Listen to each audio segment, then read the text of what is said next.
Salut à tous et bienvenue sur le deuxième numéro du magazine SFR consacré à l'Open de France. Dans ce deuxième opus, vous allez découvrir que l'on peut swinger pendant cette compétition sans être professionnel. C'est bien connu, le golf est un sport où l'on doit posséder le geste parfait, le swing ultime pour briller. Tiger Woods en est la preuve vivante. Même les professionnels les plus chevronnés peaufinent chaque jour leur technique.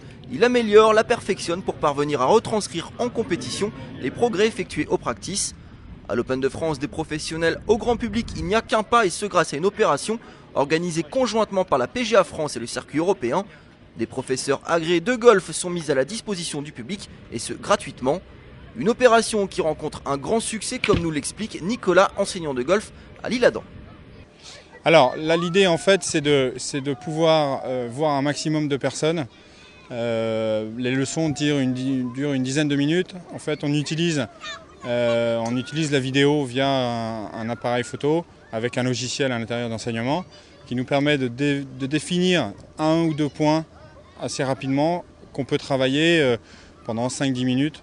Et l'idée c'est de voir le maximum de personnes, de toucher le maximum de personnes pour que les gens puissent se rendre compte que l'enseignement, ça peut les aider aussi à progresser. Aujourd'hui, on est vendredi, il y a des enfants de partout, par des opérations d'école de golf ou via les ligues, qui permettent de développer le golf au niveau des enfants. Et la base de la pyramide, c'est toujours les enfants. Si les enfants jouent au golf, les parents pourront jouer au golf. Et c'est ce qui fera qu'il y aura un maximum de personnes qui pourront déjà découvrir le golf et ensuite peut-être pratiquer le golf.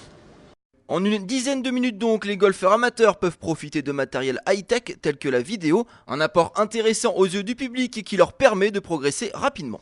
Pour la première fois, j'ai pu me voir jouer et être filmé.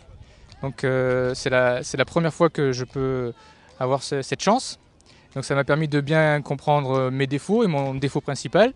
Et ensuite, donc l'avantage, c'est que j'ai pu être corrigé par le professeur et j'ai pu voir aussi grâce au matériel que l'importance de la puissance dégagée chez moi était trop tôt.